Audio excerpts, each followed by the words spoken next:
പക്ഷേ ജപ്പാന്റെ അമിഗിരി എന്ന യുദ്ധക്കപ്പൽ ഈ ബോട്ടിനെ തകർക്കുന്നു.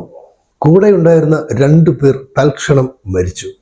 അവശേഷിച്ച കെന്നഡി അടക്കം 11 പേർ തകർന്ന ബോട്ടിന്റെ അവശിഷ്ടങ്ങളിൽ പിടിച്ച് ഏതാണ്ട് 15 മണിക്കൂറുകളോളം കടലിൽ തന്നെ കിടന്നു. പിന്നീട് ഒരു ദ്വീപിൽ എത്തപ്പെട്ട അവർ ദിവസങ്ങളോളം അലഞ്ഞതിന് ശേഷം മാത്രമാണ് ആ ദ്വീപിൽ ഒരു മനുഷ്യ സാന്നിധ്യം പോലും കണ്ടെത്തുന്നത്.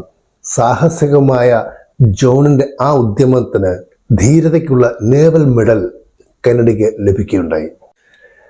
ജോൺ എഫ് കെന്നഡിയുടെ വിവാഹവും അമേരിക്കക്കാർക്കിടയിൽ ഒരിക്കലും മറക്കാനാവാത്ത ഒരു സംഭവമാണ്.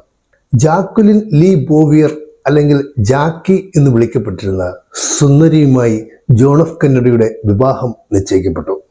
അമേരിക്കൻ ജനത അന്ന് അദ്ദേഹത്തെ ജാക്ക് എന്ന ഓമനപ്പേര് വിളിച്ചു. സുന്ദരനായ ജാക്കിൻ്റെയും സുന്ദരിയായ ജാക്കിയുടെയും വിവാഹം അമേരിക്കൻ ജനത വളരെ അത്യാഡംബരപൂർവ്വം തന്നെ ആഘോഷിക്കുകയുണ്ടായി. സുമുഖനായ ജാക്ക് സുന്ദരിമാരുടെ ആരാധ്യ പുരുഷനും അമ്മമാർക്ക് പ്രിയപ്പെട്ട പുത്രനും ചെറുപ്പക്കാർക്ക് തങ്ങൾക്ക് ഹരം പകർന്ന ഹീറോയുമൊക്കെയായി ജനഹൃദയങ്ങളിൽ സ്ഥാനം പിടിച്ചു.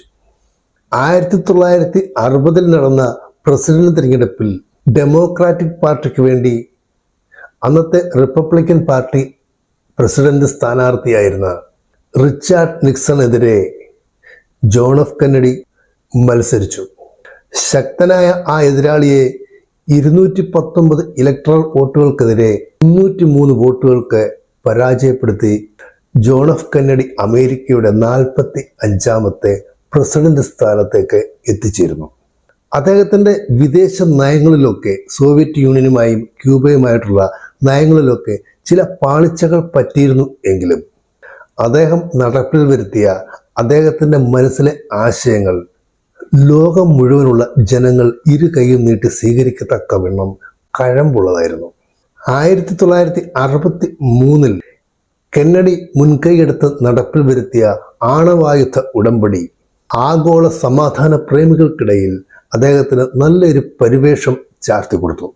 ശീതയുദ്ധകാലത്ത് കമ്മ്യൂണിസ്റ്റ് രാഷ്ട്രങ്ങളുമായി US ഇടഞ്ഞു നിൽക്കാൻ കാരണം കെന്നഡി എടുത്ത നയങ്ങൾ തന്നെയായിരുന്നു.